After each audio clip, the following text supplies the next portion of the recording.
Olá, bem-vindos e bem-vindas, um bom dia a todos. Eu sou Denise Barbosa e estamos aqui mais uma vez no estúdio da McKinsey em São Paulo. O McKinsey Talks já se consolidou como um espaço para conversas com os maiores expertos do mundo sobre temas relevantes para a agenda de negócios. E o tema de hoje são as taxas de importação sobre carbono, CBAM, riscos e oportunidades para o Brasil. Um tema bem atual e sobre a qual conversaremos na semana da COP26, a Conferência da ONU sobre as Mudanças Climáticas. Por isso, estamos conectados com Ana Moore, que é sócia da McKinsey em Londres. Good morning, Ana. Good morning, everyone. Pleasure to be with you. It's our pleasure. Também está conosco por Zoom o Bram Smeets, que é Solution Associate Partner da McKinsey em Amsterdã. Hello, Bram. Good morning, everyone, and thank you for joining us this morning. Good morning. Aqui ao meu lado, no estúdio, Henrique, Ceotto, sócio da McKinsey em Minas Gerais. Tudo bem, Ceotto? Tudo bem? Bom dia, Denise. Bom dia a todos.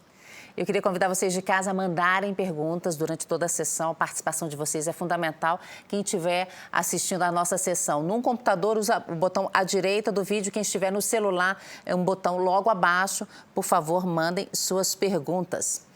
Let's get started, Bram. Can you tell us about CBAM and what it is and how it's going to work, please? Of course. Thank you very much, Denise.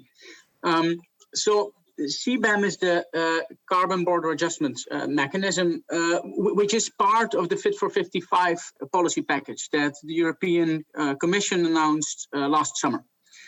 And CBAM intends to complement the emission trading scheme, which in essence sets a price on carbon. And in today's trading scheme, or ETS, a lot of the sectors actually get quite a lot of free allowances. So often up to 80% of the emissions in the sector are exempt from carbon prices being applied. And with an increasingly ambitious emission reduction target, the European Union wants to start reducing those free allowances.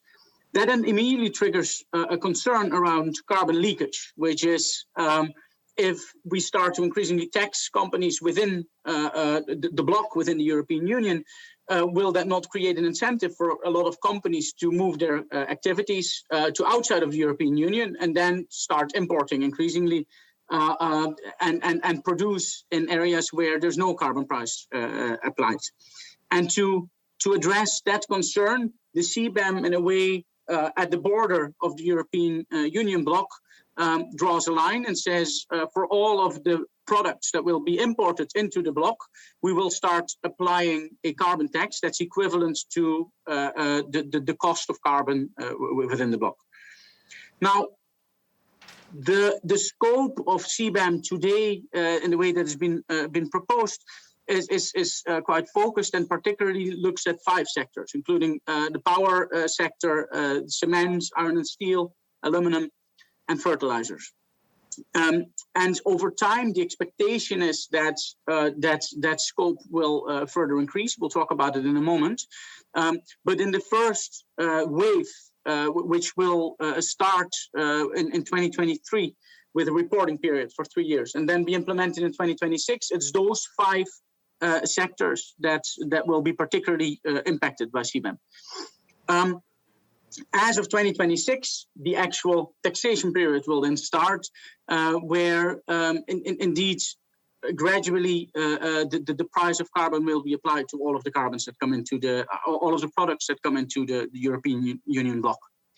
The way that it works with deciding on the value of that carbon, the cost of that carbon is basically it mimics the price that's set in the European trading scheme. Now, one last reflection on the scope.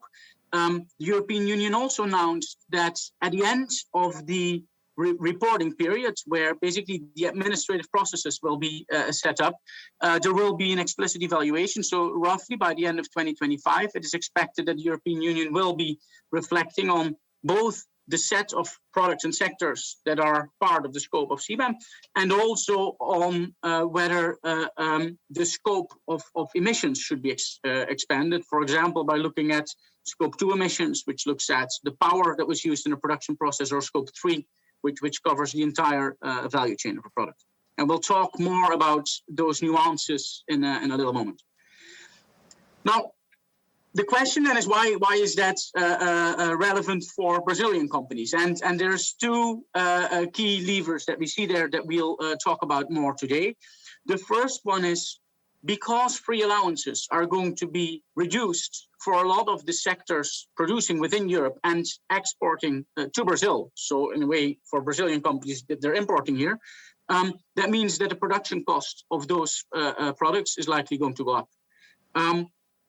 The second lever that we see is that CBAM will reshuffle the competitive equation globally by making products coming from the European Union relatively more expensive. And given that a lot of Brazilian products actually have a relatively low carbon footprint, there's significant opportunities there for Brazilian companies to take part of that market. And we'll talk more about that in a moment as well.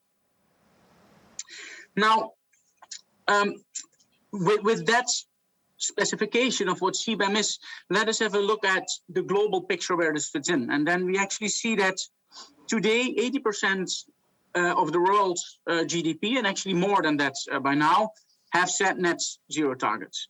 And actually, in the run-up to the COP26 that's happening in Glasgow as we speak, this number has further increased. So the latest number is 89% of the global GDP is now coming from countries with net zero targets in place. 87% of global emissions is covered, and that triggers a big question around how are all of these countries that have now set this ambition level, how are they going to follow up on that ambition and deliver and implement? And for many economists, when they look at that question, a carbon price or some kind of carbon taxation scheme is actually considered one of the more efficient options that are at the disposal of policymakers.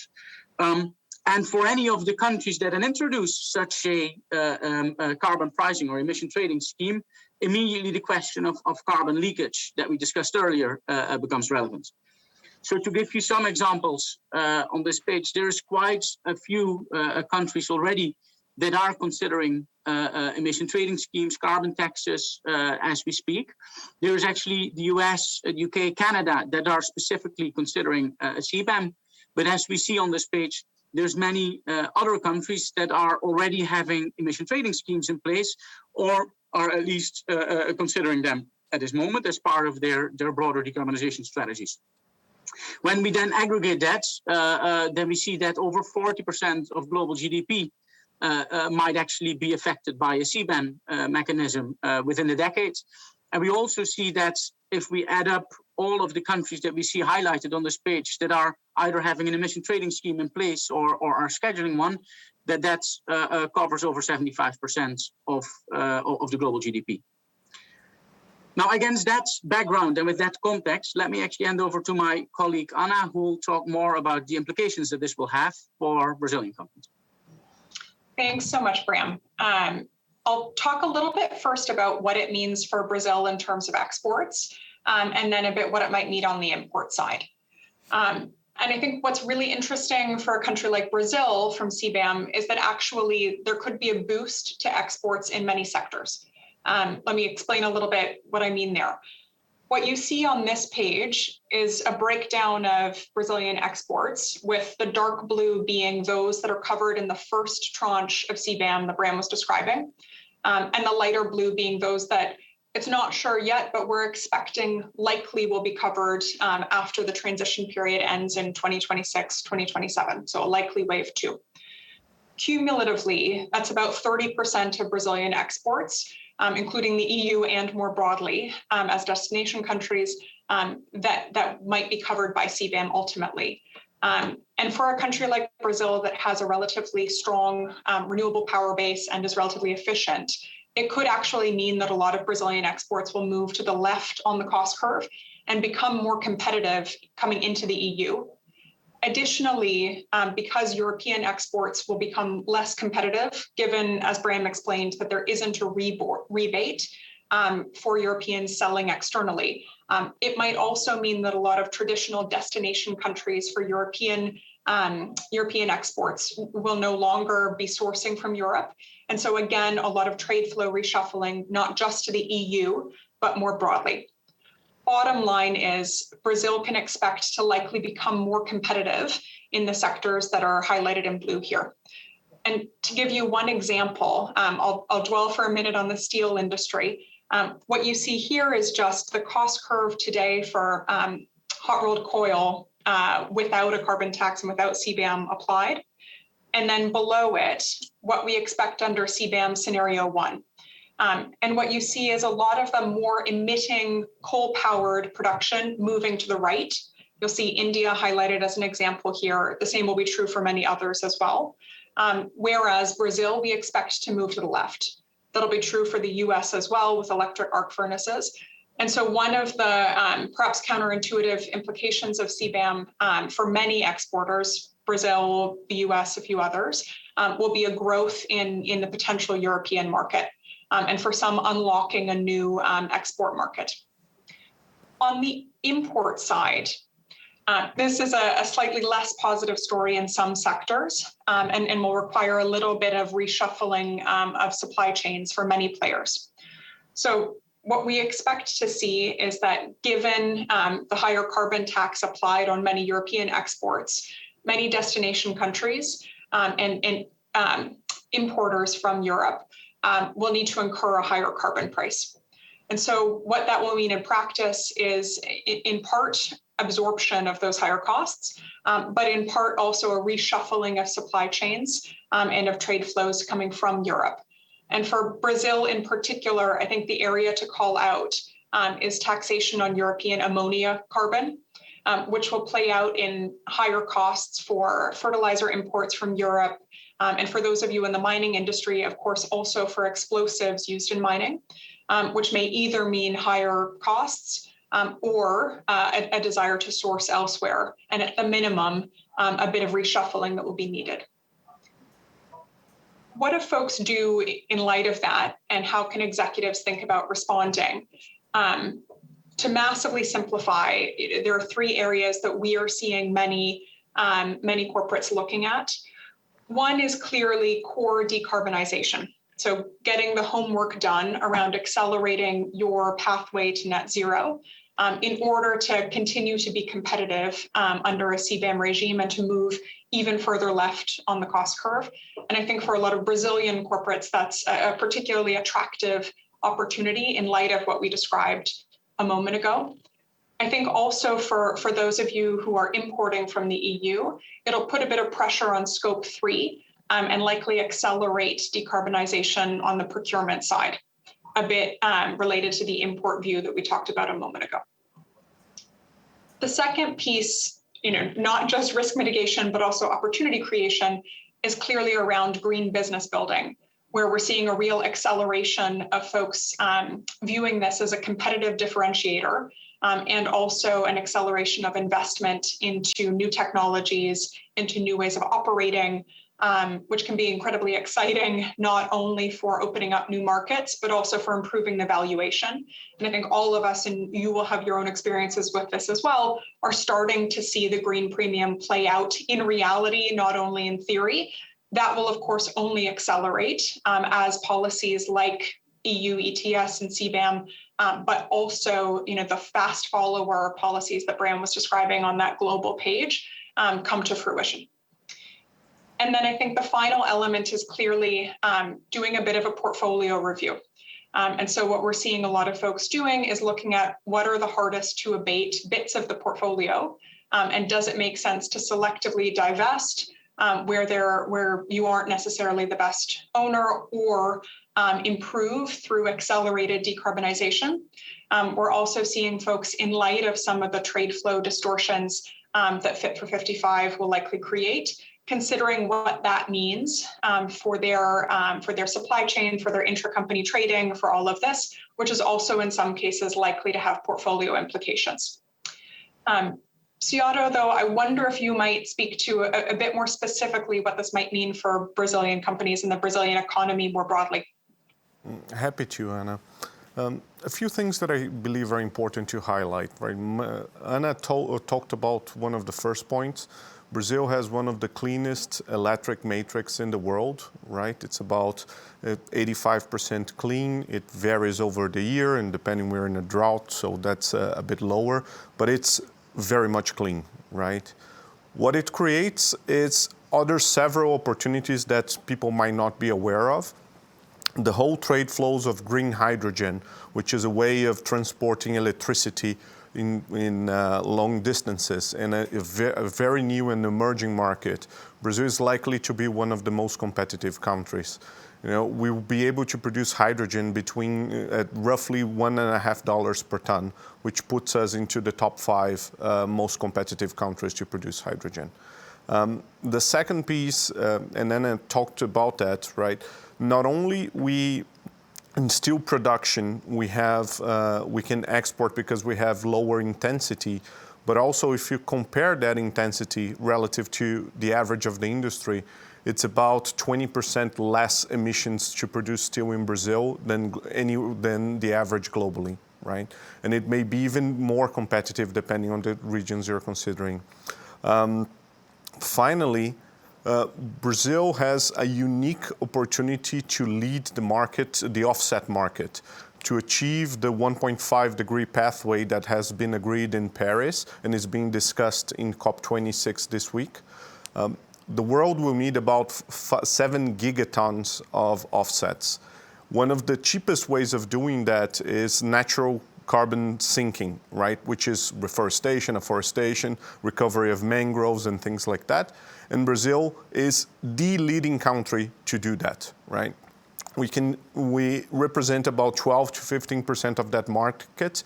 And if we just do the cut on reforestation and afforestation, that's 1/3 of the world opportunity to do that. And you can issue credits and you can be paid for those credits to offset the emissions. So Brazil has a unique position to be one of the leaders in the new green economy to come. And I believe there's a huge business opportunity for Brazilian companies to explore those markets and become even more international and help lead some of the so much needed solutions to enable this green economy. Great. Thank you all for the context. I'd like to start the Q&A with Anna. Anna, how is carbon traceability being tackled by regulations?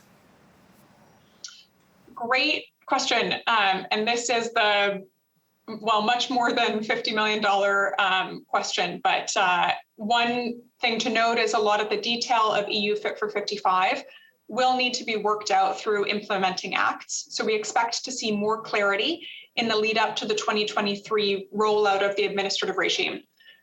What the EU has signaled, though, is that there will be national authorities that are responsible for validating what importers declare as the embodied carbon of their imports and issuing carbon credits to those importers. How that validation is going to work, effectively a 3-tiered system. In the first instance, someone is able to evidence the embodied carbon of the import. That's signed off, great. That's probably the most precise. In the second instance, where that isn't possible, the EU will plan to default to national averages. And so producers who are more efficient will be penalized under that system, creating an incentive to be able to document their embodied emissions.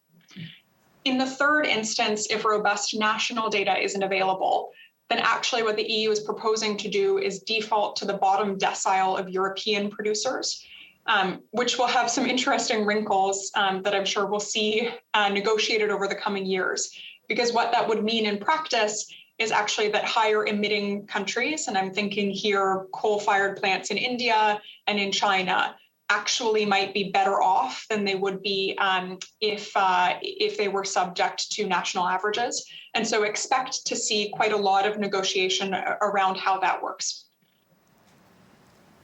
Excellent. Thank you, Anna. If I may ask another question, can you go through a bit how could intercompany trade flows affect carbon accounting for CBAM, please? Sure. This is another one where the EU has signaled the intent, but will work out the detail in the implementing acts. But effectively, EU Fit for 55 is intended to tax carbon on imports, and one way or another, it will do that. And so irrespective of whether or not the imported good is destined to market in Europe or is destined to conversion and production in a European supply chain, it will be subject to a carbon tax. And so effectively, you won't see a meaningful differentiation to allow for intracompany trading. What that will mean in practice is also that you will likely see a lot of producers making decisions to reshuffle a bit their own supply chain and location of production. Because if you're transforming and then selling on from Europe, it'll no longer make sense likely to produce in the EU, is likely the distortion that we'll see as a result of that. Thank you. Bram, can you tell us a bit when we should expect Scope 2 emissions to be included in CBAM, so scope from the energy that used in production systems? Yeah, that's a great question, and one that's being discussed a lot, actually. So for starters, today, the CBAM focuses on Scope 1 emissions, and that's, as you say, relates to the emissions from combusting or using the energy directly in a production process. Now, any electricity that's being used in the production process is considered Scope 2, and therefore is not part of the current specification of CBAM, and that makes a big deal of a difference, particularly for sectors that use a lot of electricity in the production process, for example, aluminum. So the European Union, in its current announcement, has said that it will wait through the transition period that lasts from 2023 to 2025 to set up the administrative scheme. And by the end of that period, so let's say second half of 2025, it will start to revise the scope of the mechanism, which will include also an explicit consideration for whether Scope 2 should be added. Now, the bit of an open question there is, will electricity-heavy sectors, such as aluminum, actually start to already engage in a conversation before that, when they realize that they will be affected negatively by increasing carbon prices, but will not be in a way protected by a CBAM mechanism. And realizing that exposure, we expect that this will be one of the topics for further discussion also going forward. Bram, what timeline should we expect for other products to be included? For example, agriculture. Yeah. It's I think another great question where unfortunately there's not a lot of clarity yet. So here too, in its formal announcements, the European Commission has stated that roughly by 2025 there will be the first moment for reconsideration or for expanding the scope. But so for the time being, at least for the next 5-6 years, let's say up until 2026, 2027, it seems like the 5 products that we mentioned earlier will be the products that are particularly affected. Anna, how carbon offsets and voluntary markets will be accounted for CBAM? Yeah, great question. And this one has been a topic of huge debate, and I'm sure will continue to be. Current stance is not at all. CBAM is looking for the minute at Scope 1 without inclusion of offsets of any type. And that's intentional by the EU to try to encourage material changes to operations and core processes, and to encourage particularly European producers to invest the capex needed to make their plants cleaner rather than investing in offsets.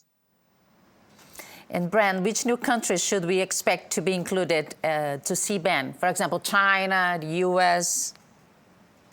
Yeah, I would respond in 2 steps there. So I think the first question is which countries are having emission trading schemes in place or are considering those. And there indeed we see that China has implemented a system. Part of the US has one and is being considered more broadly. And then the second question is, for those countries with the ETS in place, will they also consider CBAM in a way to create a level playing field, at least for the producers within their country. And as we've seen before, there is still several challenges then around trade. But so CBAM is considered a complement for those countries that have an ETS in place.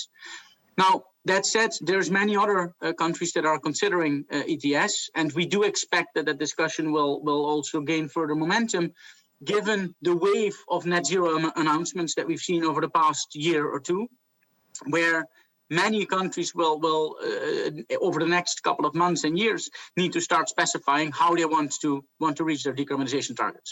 So therefore, this is, in a way, a discussion that can be expected to gain further steam in the years to come. And this was explicitly also one of the objectives that the European Commission set by introducing CBAM, hoping to also trigger debates around emission trading schemes in other parts of the world. And Anna, what fund mechanisms are or will be available? Great question.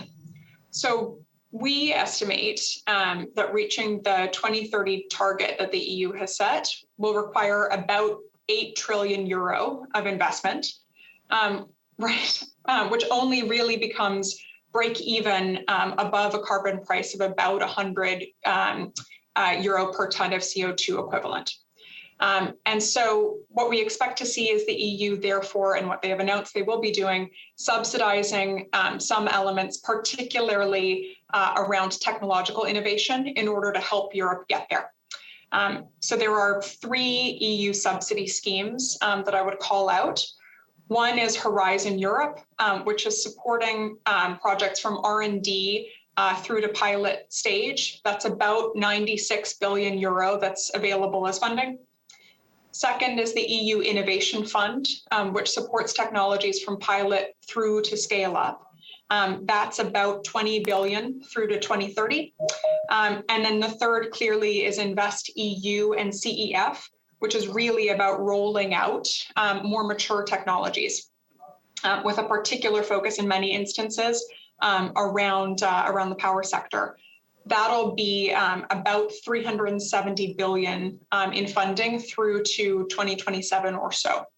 And so the EU is putting significant capital behind technological advancement at all stages of maturity, particularly with that kind of 370 billion tranche at the end around rolling out changes to the power sector and supporting CCUS.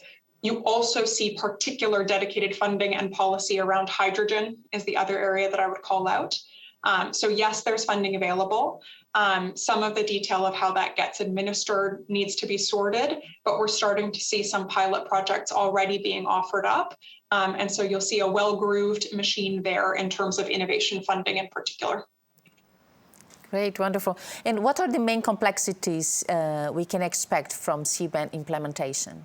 Great question.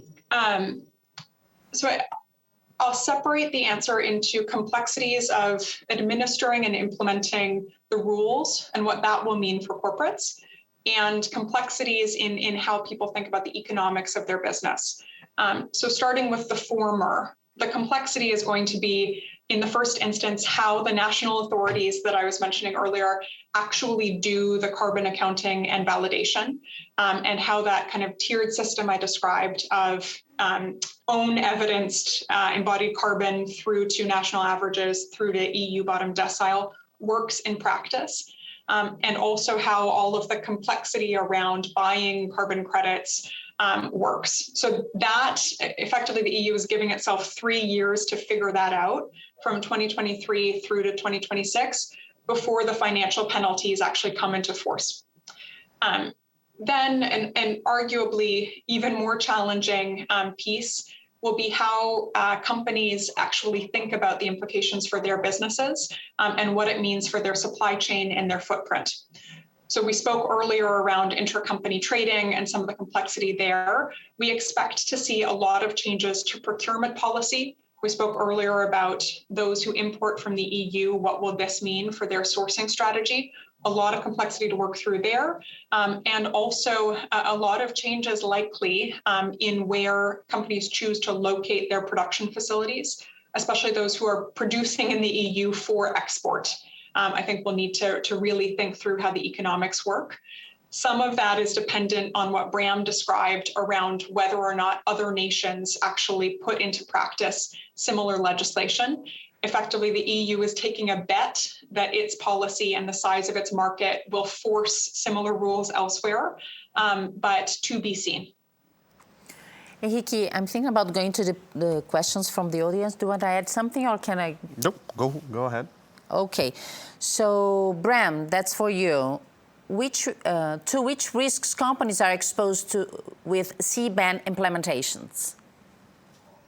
Yeah, I think that's an interesting point, and in a way it relates to Anna's previous comments. I would say, first of all, CBAM will pose a significant additional administrative burden, and that triggers risks, considerations around compliance, fulfilling the administrative requirements. Then I would say, on the competitiveness implications that we see, there's a risk that there will be distortions because of the national averages that we discussed earlier, where there's actually a gap between the actual emissivity of a production process in a particular country and, let's say, the carbon score that production process is receiving from the CBAM administrative mechanism. Then I would say a third risk that we can think of relates to broader supply chain risks. And you can think there of the very simple notion that with the introduction of a CBAM, as we've seen for companies importing from Europe, that means that the cost of their imports is going up. For companies producing within Europe, their overall production cost goes up, which is then reflected in a higher cost of export. And the question is a little bit, how will supply chains and how will the international trade reshuffle to reflect this new state, and what will be the new equilibrium? And will we see actually in that transition potential trade flow disruptions? And those are questions that we think are relevant to consider. At the same time, is also one of the reasons that the European Union very consciously planned for a transition period where over the course of 3 years, at least part of those challenges can start to be addressed. Denise, if I may. Sure. Anna, let me ask you the flip side, right? What opportunities can come from CBAM? And I remember we talking before, and you mentioned that some countries are being very aggressive in positioning themselves as partners for the EU. I believe you mentioned Morocco.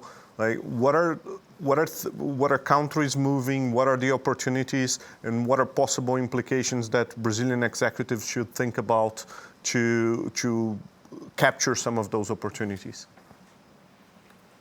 Yeah, fantastic question. And I think to your point earlier, Brazil is in actually quite a good position relative to many other countries to capitalize on some of the potential opportunities. I would bracket them into two categories. One is greater export competitiveness. And we talked about the steel example earlier of Brazil moving to the left on the cost curve. You know, the intuitive or most obvious place that happens is clearly exports to the EU. But I think the other opportunity for executives to have in mind is exports to countries that historically have imported from Europe and who now will face supply chain cost increases and can consider Brazilian goods in lieu of European ones. So this is one huge opportunity. I think the second is also around particularly electricity in the power sector, where Europe has said, and you mentioned Morocco a moment ago, that countries that align their policy with EU ETS and CBAM can also be considered part of a common electrical system with Europe. And so what you'll likely see in response to that is places like North Africa, other proximate regions to Europe, realigning some of their policy in order to be more closely integrated with European energy markets. That, coupled with some of the specific encouragement that Fit for 55 creates for hydrogen, will create a lot of opportunity in power exports and in hydrogen exports to Europe. So that's the other area to be mindful for.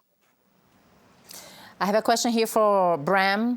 Do you believe then that in the coming future would it be possible to imagine a whole CBAM worldwide for all economies?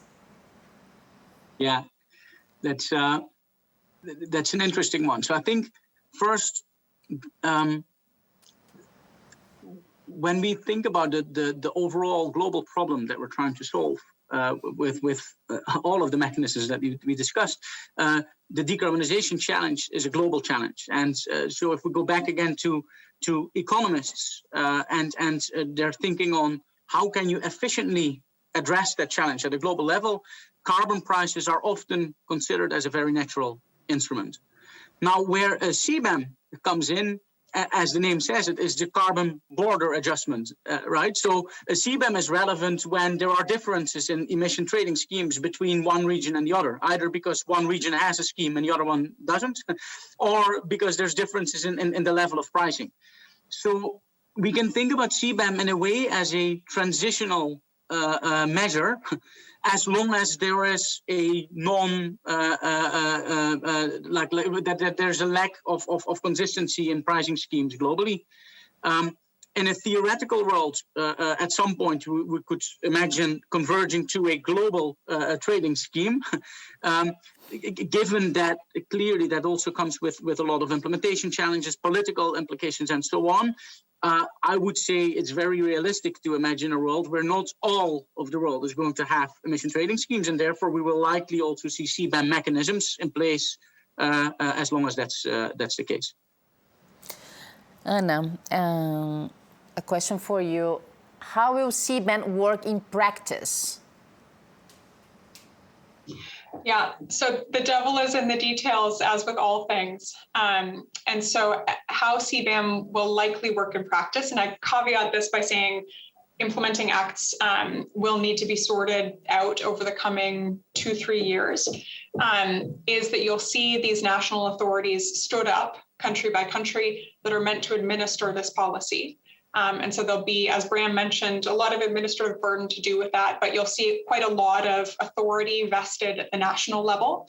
And so one implication for folks that are exporting to the EU is just to really come to understand how those will work country by country and at the European level. The other thing that will happen in practice is a lot of administrative complexity between importing bodies and their trade partners, and quite a lot of detail around carbon accounting and validation.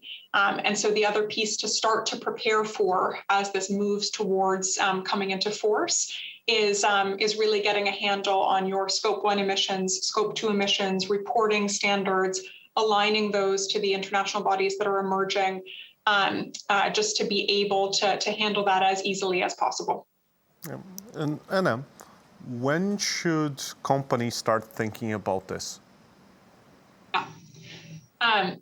So on Scope 1, in our view, yesterday, because in many instances, and for those that are multinationals, with European operations, you'll likely have already seen this.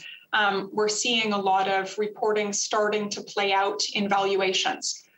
Right. And so from a capital markets perspective, it makes sense to have a tight handle on accurate carbon reporting now, particularly for Scope 1 and 2. And then as you think about getting a handle on some of the declarations that will need to be made, on some of the trade flow implications, supply chain, et cetera, really, it seems like 2 years through to 2023 is a long time, but given the complexity involved in renegotiating supply chain agreements, it's really no time at all. And so we are seeing many companies already beginning to think through, what does it mean for my supply partners? What does it mean for my customer base?